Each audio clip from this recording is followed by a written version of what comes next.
this is ninth, this is the A period, and we're finishing Act, what is this, Act 4.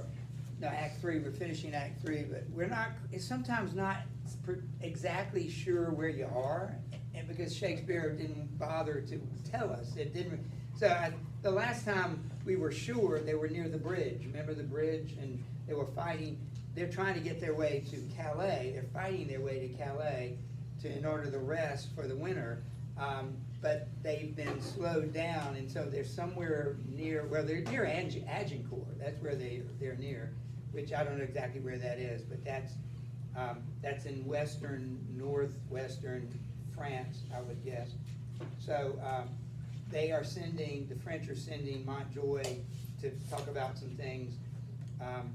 So we're getting close to the battle. So Montjoy is the Frenchman, the French herald or messenger. So whoever Montjoy is, you will. You know me by my habit. Well then I know thee, what shall I know thee? My master is mine. Unfolded. Thus says my king, say thou to Harry of England, that we seemed dead, we did but sleep. Advantage is a better soldier than rashness. Tell them we could have rebuked him at Harfleur, but that we thought not good to bruise an injury till it were full right. Now we speak upon our cue, and voices imperial. England shall repent his folly, see his weakness, and admire our sufferings.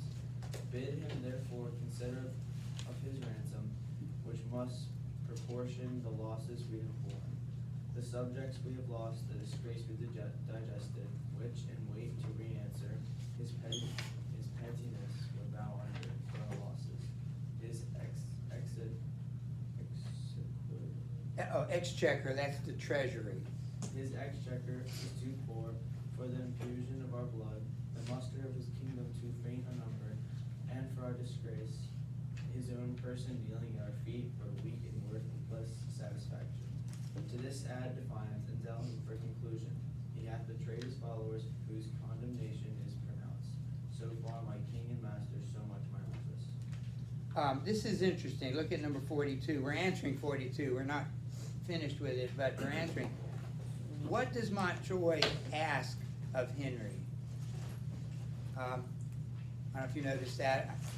What is a ransom? He's asking for a ransom. Money you pay to like get someone back, who would actually not. Right. So what, in order to receive a ransom or demand a ransom, what must you have? A person. Right. Do they have, the person they're asking a ransom for is Henry. Do they have Henry yet? No. You understand where I'm getting at? They're asking a ransom from someone they haven't even kidnapped yet. That's not the right word, but captured yet. So what is that, what kind of attitude does that suggest about the friend? Yeah, it's already done. I mean, in fact, he lies. He said, we could have taken you at Harfleur, but we decided to wait just to, to get, that's easy to say. Oh, we could have done this. We could have won the game if, we'd wanted to. Of course, you lost it because the other side was better. And then here's Henry's response, which is what the question asks. What's his attitude here? So, Henry. What is thy name? I know thy quality. Montjoy. Thou dost thy office fairly. Turn thee back and tell thy king I do not seek it now, but could be willing to march on to Calais without impeachment. For said suit, though 'tis no wisdom to confess so much unto an enemy of craft and vantage. My people are with sickness and much enfeebled. My numbers lessen than those few I have, almost no better than so many French, who when they were in health I tell thee herald.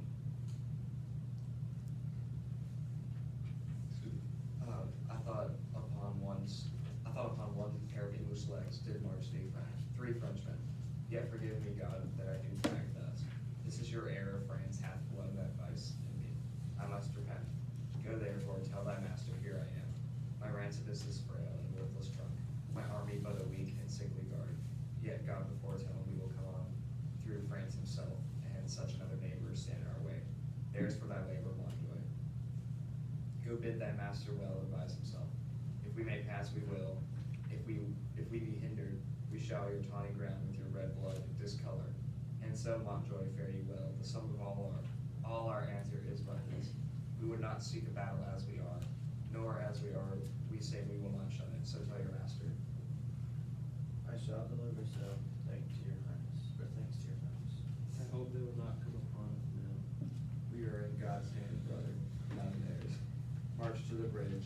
draw us for tonight. Be on the river, we'll encamp ourselves, and on tomorrow, then march away. So I take back what I said. I said it's not precisely clear where they are. He says it right there. We knew the last location was that bridge, and so they are still there, and they're going to camp on the other side of the bridge, which has to be Agincourt. Agincourt is really just a castle, and it's the ground around the castle where the battle was fought. Just like Gettysburg, the battle was not fought in the city, it was fought outside the city, which was more like a town, small town, but it goes by the name of Gettysburg. All right, so we can answer 41. Why might, let's see, where are we, 41? No, 42. With what attitude does Henry address Montjoy, the French king's messenger?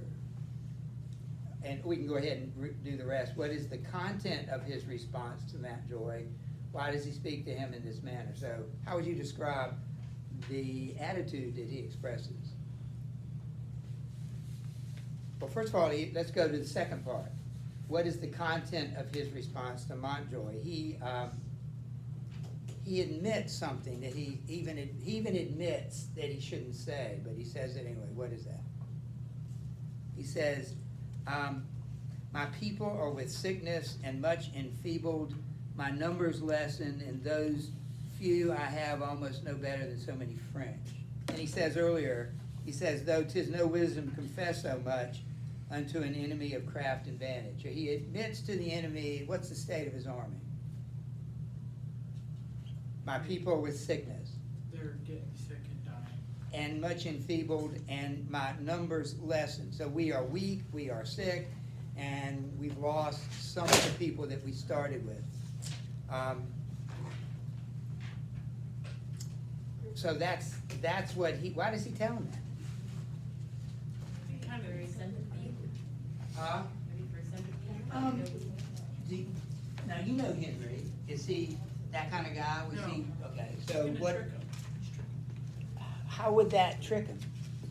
They're gonna think, hey, he's not got Oh, much they'll power. underestimate them. Yeah, they're gonna underestimate him, and they're gonna attack him, but he's gonna have a lot of power, and he's gonna just absolutely decimate. That's in fact what happens, but you're saying, Ian, that he meant to do that. I'm not so sure. That's, neither one of us, can prove our point, but I think either way, I think he could do that, but I really think he's honest with it.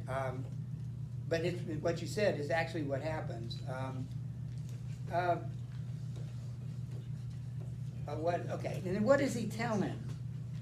What does he tell him they're going to do? He basically says, this is what we're planning to do.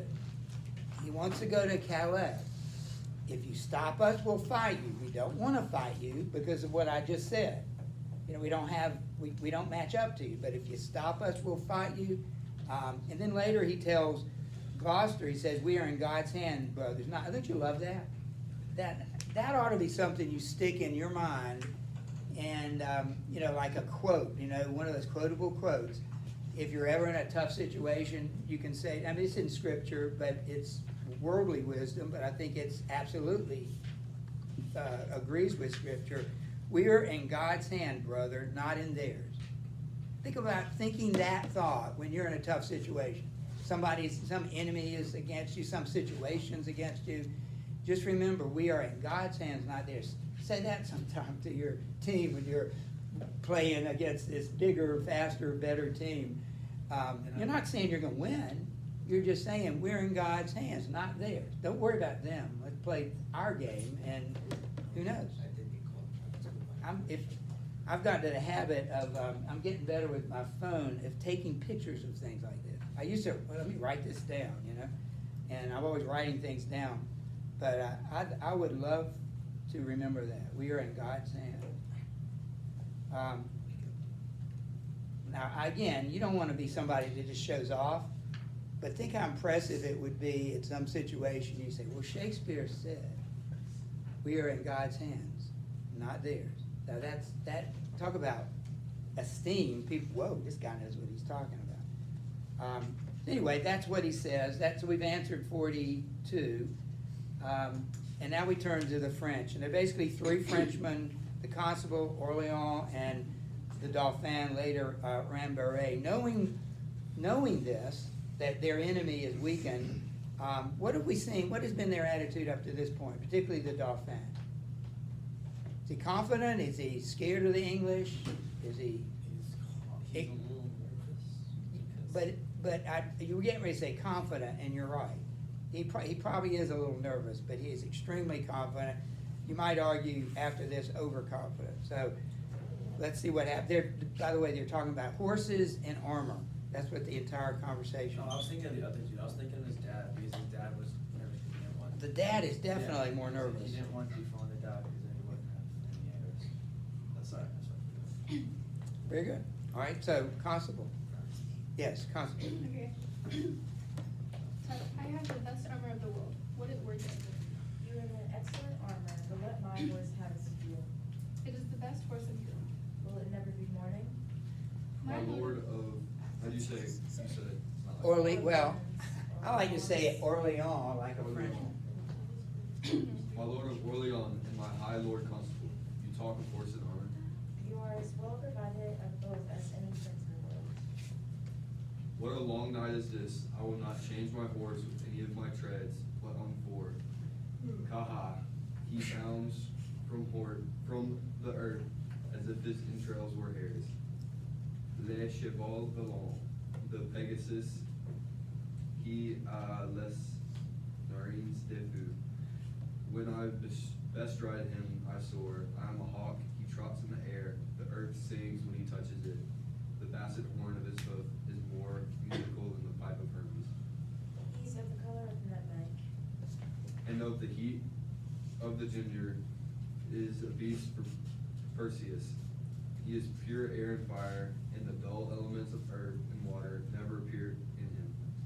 But only in patient stillness, while his rider mounts him, he is indeed a horse, and all other jades you may call beasts. Indeed, my lord, it is the most absolute and excellent horse. Is the prince of palfreys, his neigh is like the bidding of a monarch, and his countenance enforces homage. No more, cousin. Nay, the man hath no wit that cannot, from the rising of the lark to the lodging of the lamb, very deserved praise on my palfrey. It is a theme as fluent as the sea, turn the sands into eloquent tongues, and my horse is argument for them all. 'Tis a subject for sovereign to reason on, and for a sovereign to ride on, and for the world familiar to us and unknown, to lay apart their particular functions and wondered at him. I once writ a sonnet in his praise that began thus, wonder of nature. I have heard his sonnet begin so to one's mistress. Then did they intimate that which I composed to my courser, for my horse is my mistress. The mistress bears well. Me well, which is the prescript praise, the perfection of a good particular mistress. Nay, for me thought yesterday your mistress shrewdly shook your back. So perhaps did yours. Mine was not ruffled. Oh, then be like she was old and gentle, and you rode like a kern of Ireland, your French hose off, and your straight strasses. You have good judgment and horsemanship. Be warned by me then. They that ride so and ride not warily fall into foul bogs. I had rather have my horse to my mistress. I had as leave have my mistress a jade. I tell thee, constable, my mistress wears his own hair. I could make as true as a boast as that if I had a sword to my mistress. Lest Now, she- if you've done a great job, been impressed. You can also read the French, the English if you want to on the left. So, The dog is literally right next, across the page, 122. alright, the dog is returning to his own vomit, and the sow that was washed to the wallowing in the mire. Dog came with what? That's good. Constable. Okay. Yet do I not use my horse for my mistress, or any such proverb so little kin to the purpose. Rambouillet, who's Rambouillet? Do we ever get one? I'll read it. My Lord Constable, the armor that I saw in your tent tonight, are those stars or suns upon it? Stars, my lord, Some of them will fall tomorrow, I hope. and yet my sky shall not want. That may be, for you bear a many superfluously, and twere more honorsome or way. Even as your horse bears your praises, who would trot as well were some of your brides dismounted? When I were able to load him with his dessert, will it never be day? I will trot tomorrow a mile, and my way shall be paved with English faces. I will not say so for fear I should be faced out of my way, but I would it were morning, for I would fain be about the ears of the English. Mr. Powell. Sorry. I deserve that. Not paying attention. Who will go to Hazard with me for 20 prisoners? You must first go yourself to Hazard ere you have them. 'Tis midnight, I'll go on myself. The fawn longs for the morning. He longs to eat the English. I think he will eat all he kills. By the white hands of my lady, he's a gallant prince.